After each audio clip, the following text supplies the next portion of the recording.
Bonjour à tous et bienvenue dans Express Orient. À la une cette semaine, le transfert de l'ambassade américaine à Jérusalem et les tensions qui ont fait des dizaines de morts à Gaza. Les législatives irakiennes avec l'ascension de l'imam chiite Moqtada Sadr et des listes dites anti-système. Enfin, nous terminerons notre tour d'horizon en musique avec la voix envoûtante d'Oum Kalsoum. On commence par ces images de violence à la frontière entre la bande de Gaza et Israël. Des heurts ont éclaté entre manifestants palestiniens et soldats israéliens, faisant des dizaines de morts. Ce mouvement de protestation de Palestiniens a commencé le 30 mars dernier pour réclamer le droit au retour des réfugiés. Le transfert de l'ambassade américaine à Jérusalem a renforcé ces tensions. Écoutez. Quelle que soit la force de nos ennemis sionistes et quel que soit notre sacrifice, la prochaine génération de Palestiniens sera plus forte. Avec ou sans le soutien des autres pays arabes, Dieu sera toujours à nos côtés. Ce qui se passe à Gaza est le résultat inévitable de l'occupation de la terre palestinienne par les Israéliens. La jeunesse se doit de se révolter comme elle le fait. Et on en vient justement à ce transfert de l'ambassade américaine à Jérusalem. Donald Trump a tenu sa promesse de campagne, mais le président américain n'a fait qu'appliquer une loi votée à l'unanimité par le Congrès en 1995. Bill Clinton, George W. Bush et Barack Obama n'ont cessé de repousser l'échéance pour éviter les tensions. David Gilbert. 1947, le plan de partage de la Palestine par les Nations Unies prévoit que Jérusalem resterait une zone sous contrôle international. Mais 2 ans plus tard, les Israéliens, forts de leur victoire contre les Arabes, établissent leur gouvernement et leur parlement dans la partie ouest de la ville. L'ONU réaffirme alors le statut international de Jérusalem et la plupart des pays du monde installent leurs ambassades à Tel Aviv, ville de la côte méditerranéenne. Les quelques pays restants font de même en 1967, après l'annexion israélienne de Jérusalem-Est lors de la guerre des 6 jours. Depuis, Tel Aviv, capitale économique de l'État hébreu, était de facto la capitale diplomatique, et ce malgré l'adoption en 1995 du Jérusalem Embassy Act. Les États-Unis d'Amérique ont tout à fait le droit de placer une ambassade dans une capitale, dans toute capitale. Et il est clair que Jérusalem est la capitale d'Israël. Cette loi qui autorise le transfert de l'ambassade américaine de Tel Aviv vers Jérusalem est votée à l'unanimité par le Congrès américain. Mais elle contient une clause permettant au président de repousser son application pour 6 mois. Le président peut suspendre la limitation prévue à l'alinéa 3B pour une période de 6 mois s'il détermine qu'une telle suspension est nécessaire à la sécurité nationale. Pour éviter de provoquer des tensions dans la région, Bill Clinton, George W. Bush, puis Barack Obama utilisent cette clause tout au long de leurs mandats respectifs, malgré leur position affichée en campagne. Jerusalem is still the capital of Israel and must remain an undivided city. As soon as I take office, I will begin the process of moving the United States ambassador to the city of Israel. I continue to say that Jerusalem will be the capital of Israel, and I have said that before and I will say it again.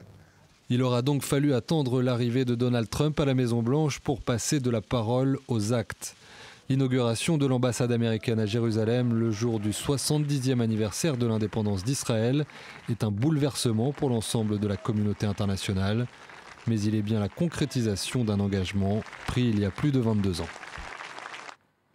Dans l'actualité de la région cette semaine, un homme, le sulfureux Moqtada Sadr, fondateur de l'armée d'Al-Mahdi, imam chiite soutenu par l'Iran, bête noire des Américains.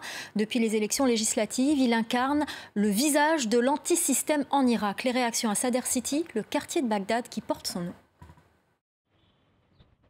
À Sadr City, il est l'homme qui suscite l'espoir. Le dirigeant chiite, Moqtada al-Sadr, le leader antisystème et sa liste La Marche pour les réformes. Dans ce quartier pauvre de Bagdad, les habitants se sentent délaissés par les pouvoirs publics.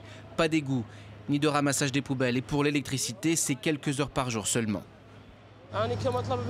Je demande à voir du changement dans nos vies. Nous les jeunes, nous voulons des opportunités d'emploi. Nous voulons notre ville reconstruite et un nouvel avenir. Vous pouvez constater notre situation actuellement. Nous voyons des ruines et aucune construction. Une soif de changement que dit comprendre le leader chiite. Mais les électeurs ne sont pas dupes, il faudra mettre en œuvre les promesses.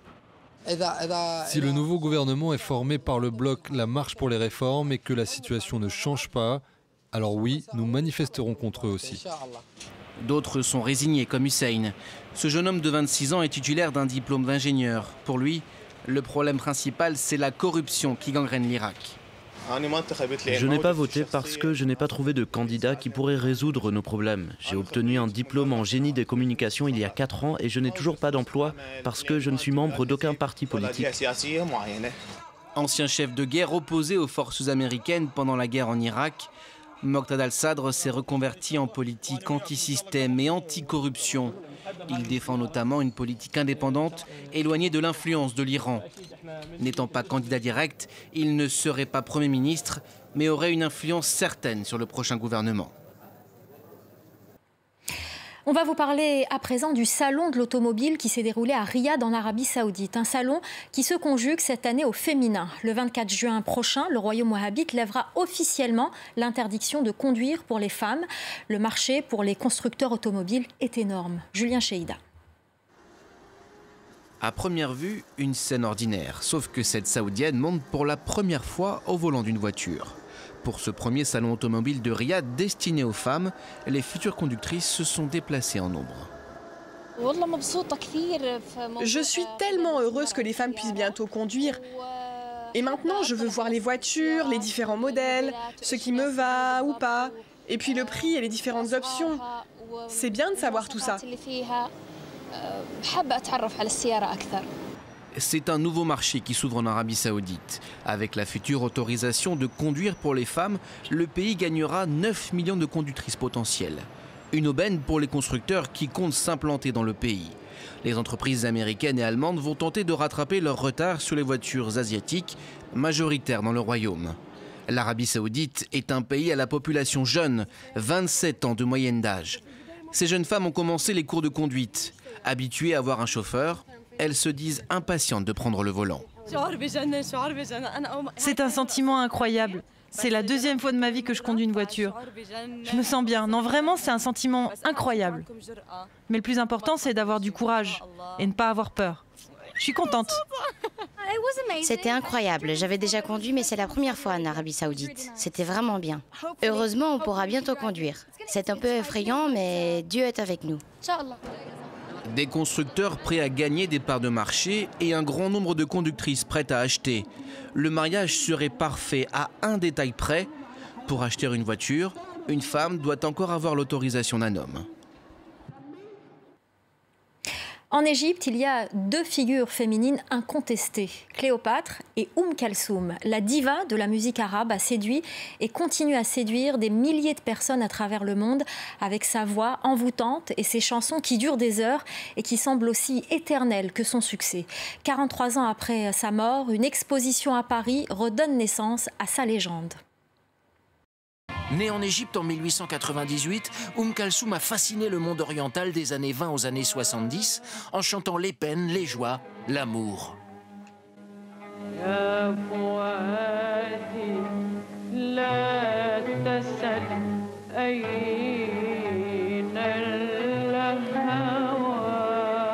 C'était vraiment un personnage exceptionnel à la fois par son aura, par son charisme et par la puissance de sa voix. C'était une femme politique, c'était une féministe.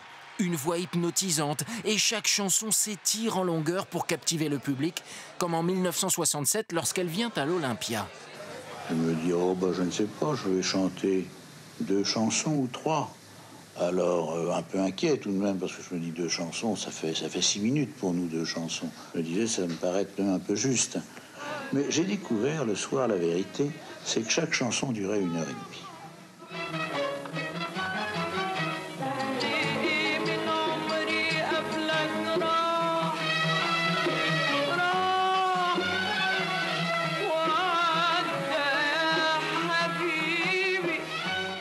En 1975, les obsèques Kalsoum sont dignes d'un chef d'État. Elle a été la voix du nationalisme égyptien dans le monde. Elle a soutenu le président Nasser dans sa modernisation du pays. On l'appelait la première dame d'Égypte avant l'épouse du chef d'État. C'est aussi pour cela qu'elle a gardé une place dans le cœur des Égyptiens. 43 ans après sa mort, Kalsoum reste toujours en tête d'affiche. Ses robes, ses bijoux dignes d'une reine d'Égypte sont même devenus des objets de musée. Voilà, c'est la fin d'Express Orient. Restez avec nous, l'info continue sur France 24. Palestine, Israël, conflit, colonie. Ces mots résonnent depuis l'Exode de 1948.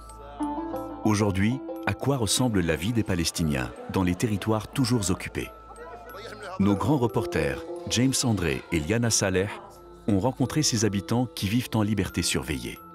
Des vies dépeintes dans un documentaire inédit tourné en zone C, la zone la plus contrôlée par Israël.